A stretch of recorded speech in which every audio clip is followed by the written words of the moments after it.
मुसलमानों के खिलाफ अनाप शनाप बयान दे रहे हैं, तो नरेंद्र मोदी जी ने उसके ऊपर उनकी भूमिका क्या है ये बताना चाहिए।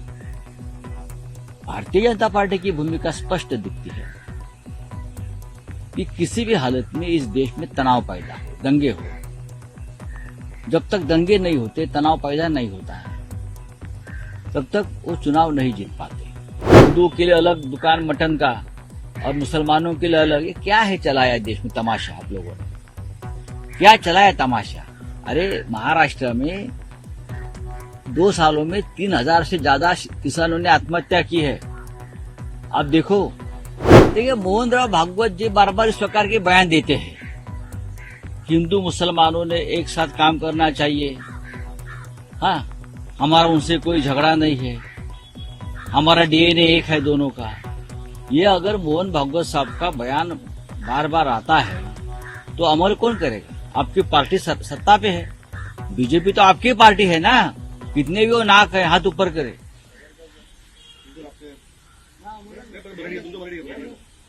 सामना में आज लीक लिखा हुआ है जिसमें अपने इलेक्शन में मोदी की चुनी हुई है, दूसरा पाकिस्तान बन 1947 के पहले जो हुआ था उस तरह का माहौल बना के रखा हुआ है। देश में जो माहौल है वो माहौल ठीक नहीं है। दिल्ली में दिल्ली की मुख्यमंत्री रेखा गुप्ता वो इफ्तार पार्टी में जा रही है। वो इफ्तार पार्टी में जाती है, इफ्तार पार्टी का आयोजन करती है, लेकिन महाराष्ट्र में बीजेपी के मंत्री इफ्तार पार्टी को विरोध कर रहे। ये कौन सी राजनीति, ये कौन सा ढोंग है? आपके मुख्यमंत्री दिल्ली में इफ्तार पार्टी का आयोजन भी करते हैं और इफ्तार पार्टी में शरीक भी होते हैं, लेकिन आपकी एक पार्टी बीजेपी वो महाराष्ट्र में आपके जो मंत्री है वो इफ्तार पार्टी को विरोध कर रहे हैं, मुसलमानों के खिलाफ अनाप शनाप बयान दे रहे हैं। तो नरेंद्र मोदी जी ने उसके ऊपर उनकी भूमिका क्या है ये बताना चाहिए। भारतीय जनता पार्टी की भूमिका स्पष्ट दिखती है कि किसी भी हालत में इस देश में तनाव पैदा हो, दंगे हो। जब तक दंगे नहीं होते, तनाव पैदा नहीं होता है, तब तक वो चुनाव नहीं जीत पाते, वे इलेक्शन नहीं कर पाते। महाराष्ट्र की आप देखिए हालत क्या है, देश की हालत देखिए। होली भी आई और उनका नमाज भी आई, अगर जुम्मा का नमाज है, एक दिन में आ गया तो दोनों के ऊपर कोई पहाड़ नहीं गिरता है। दोनों धर्मों के लोगों ने संयम रखना चाहिए था और चाहिए और रखा भी है, ऐसा नहीं है। लेकिन महाराष्ट्र में कुछ जगह पर ये जो नव हिंदुत्ववादी है, कल तक किसी और पार्टी में थे, कल तक आरएसएस को गालियां दे रहे थे, कल तक बीजेपी को गालियां दे रहे थे, कल तक वीर सावरकर को गालियां दे रहे थे, अब बीजेपी आ गए, बीजेपी में आकर पावन हो गए, और अब यहाँ आकर जिस तरह से उनकी भाषा चल रही है वो ठीक नहीं है भाई। मुसलमानों के लिए अलग दुकान, हिंदुओं के लिए अलग दुकान, ऐसा देश चलता है क्या? ऐसा कभी देश अखंड रहता है क्या? एक जगह पे हम अखंड हिंदुस्तान की बात करते हैं और हिंदुस्तान में आप 2 राष्ट्र बना रहे हैं, एक हिंदू राष्ट्र मुसलमान है, दूसरा मुसलमानों का राष्ट्र हम बना रहे हैं।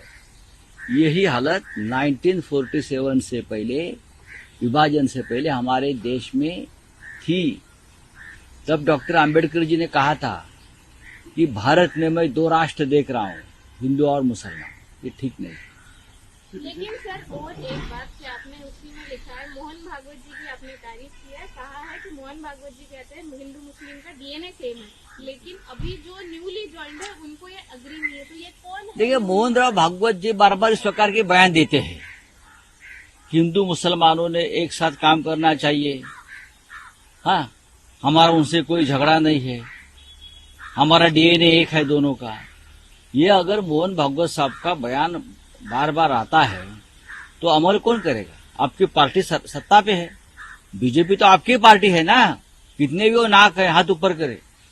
लेकिन बीजेपी तो उनकी पार्टी है, उनकी बनाई हुई पार्टी है, आपका नियंत्रण में आपकी पार्टी है।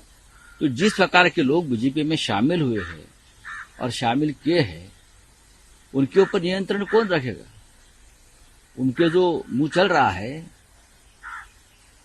उनको सिलाई कौन मारेगा? आप देश का माहौल बहुत बिगाड़ने की कोशिश कर रहे हैं आप लोग।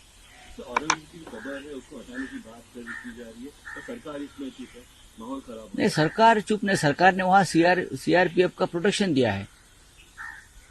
सरकार ने उनको कवर बचाने के लिए अपने ही लोगों से प्रोटेक्शन दिया। अच्छी बात है, ये सरकारी मामला है, उसका ऊपर कोई व्यक्तिगत टिप्पणी करना ठीक नहीं।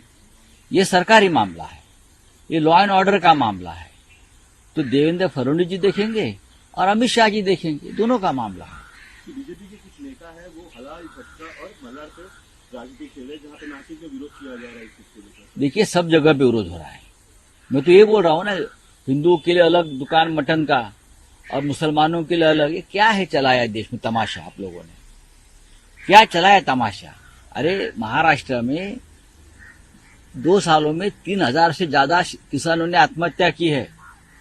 आप देखो, कल भी एक बुल्ढाना में एक किसान ने आत्महत्या की।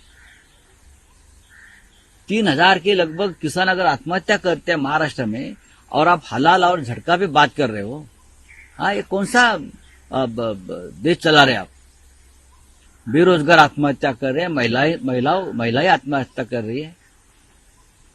कौन सा देश चल रहा है ये हिंदू मुसलमान करने से ये सब समस्या खत्म हो जाएगी क्या? सर, यूपी में इनडायरेक्टली हिंदू माफिया को सपोर्ट कर रहा है गवर्नमेंट, ऐसा आपने आज सामना के देखने में लिखा है। और दूसरी तरफ ये भी कहा है कि मोदी जी को हाइड करना था जो भी ट्रंप ने डिसरिस्पेक्ट किया है, इसलिए ये हिंदू। ये तो सच है। जब भी कोई संकट आता है राजनीतिक या सरकार घिर जाती है, तो हिंदू मुसलमान का एक मामला उठा लिया जाता है और हमारे लोग भी भ्रमित हो गए हैं, मुसलमानों के खिलाफ अनाप शनाप बयान दे रहे हैं। तो नरेंद्र मोदी जी ने उसके ऊपर उनकी भूमिका क्या है ये बताना चाहिए। भारतीय जनता पार्टी की भूमिका स्पष्ट दिखती है कि किसी भी हालत में इस देश में तनाव पैदा हो, दंगे हो। जब तक दंगे नहीं होते, तनाव पैदा नहीं होता है, तब तक वो चुनाव नहीं जीत पाते। हिंदुओं के लिए अलग दुकान मटन का और मुसलमानों के लिए अलग। ये क्या है चलाया देश में तमाशा? आप लोगों ने क्या चलाया तमाशा? अरे महाराष्ट्र में 2 सालों में 3000 से ज्यादा किसानों ने आत्महत्या की है। आप देखो,